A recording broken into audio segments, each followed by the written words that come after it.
found anywhere other than that, you've got a bad idea. It can't be, right? So if you think happiness is going to be found in something, you're wrong. Because the thing isn't happiness. Happiness is here, right? It has to be here. Things can make you this way, right?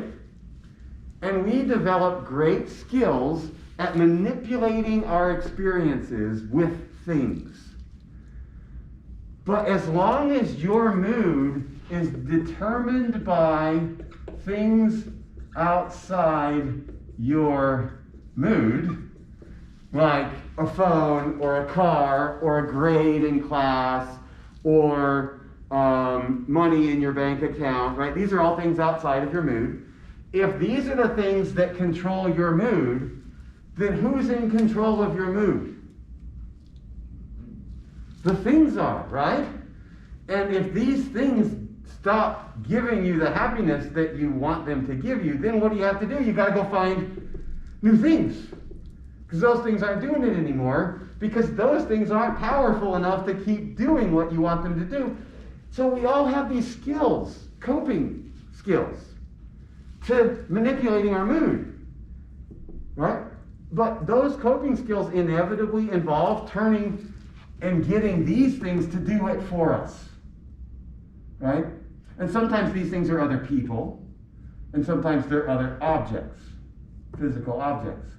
And as long as you are dependent on things outside of you to manipulate your happiness, you will always be subject to unhappiness, right? Because these things will never make it permanent. They can't. By definition, they're temporary, right? They're only going to work for so long. So the second noble truth, desire is the cause of suffering, is really this. Our mindsets, our broken or sort of off mindset is what makes us unhappy. We just keep doing this because of this, right? We're greedy for things, we want to avoid the wrong things, and we're ignorant of what we're doing, right? And these things here, they just keep cycling in on each other, right? Rooster, the chicken, and the pig. Or the rooster, the snake, and the pig. All right. So questions on that? Well, you should see, I know this is like our third time reviewing these Four Noble Truths, but I hope that every time we review it, I'm giving you a slightly different way to think about the same thing again, right? Giving it a slightly different approach. You can see it from another side. Okay, the third thing then is if our mindset determines our unhappiness or suffering is caused by desire, if you control your mood, you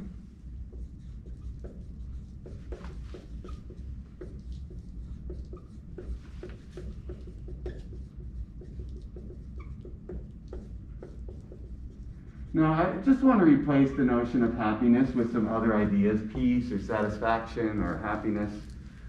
Because happiness, I think, is way too often associated with these things, things outside of your mood, right? Whereas being at peace or being stable in being satisfied, right? These are the things that come to someone who has managed to find skills, right?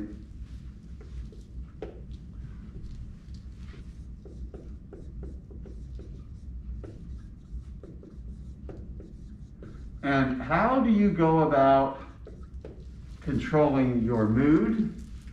You develop skillful coping mechanisms.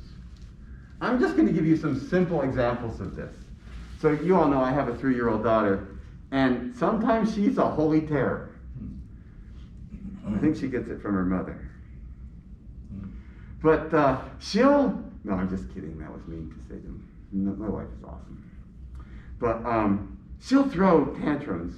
And when she gets really mad at you because you don't give her what she wants, she'll come up to you and she'll say, I'm going to whack you. She'll just stare at you with this really mean little face. I'm going to whack you. And then I'll say, you better not. If you whack me, you're going to be in trouble. And then she'll do this. And she'll just tap me like that, right? Because she said she was going to do it, but now she doesn't want to actually whack me because she knows she'll be in trouble. So she's like, I'm going to show you though, I'm still in charge. And she'll touch me like that. I'll be like, oh, come on. I'm going to whack you. We have this game that we play now. When she gets really mad, we take our hands like this and we start to take deep breaths. 1, 2, 3, 4, 5. Then we do it again. 1, 2, and we turn our hands over. 3, 4, 5. And we just keep doing that until then and then I'll say, okay, how do you feel now? And until she can say, I feel a little better. I feel a little better now. We just keep doing it. And there are some times when she's like, I don't want to breathe. I just want to kick you. I'm going to whack you. And then it's like, okay, you need some time on your own. And then she goes to her room, we shut the door, she gets time out for a while. After she's in time out for a while and she calms down, if I go and check in on her, she'll be doing this. And then she'll say to me, I feel a little better now. And then she'll ask me, when I get frustrated with her, it's really funny, and she's calm, and she just made some mistake, she'll say to me, Dan, do you need to take a deep breath? You need to take a deep breath, Dad? Come on.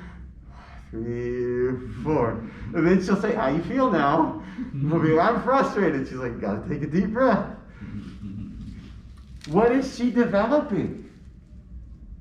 Coping mechanisms. Coping mechanisms for what? For controlling her mood. Right? What is her mood? Angry. Why is she angry? She's not getting the things outside of her mood that she wants.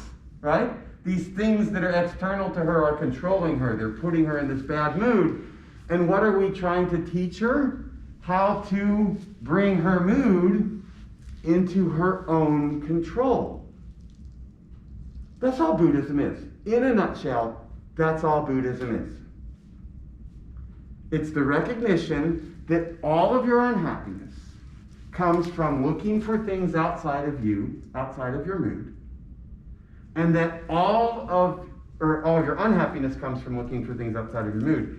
And all of your happiness, peace, or satisfaction will come from developing skillful mechanisms of control. Now, when I say control, though, this makes it sound like a puppet master, right? Like you're having these negative emotions or this bad mood, and you're just going to dominate it.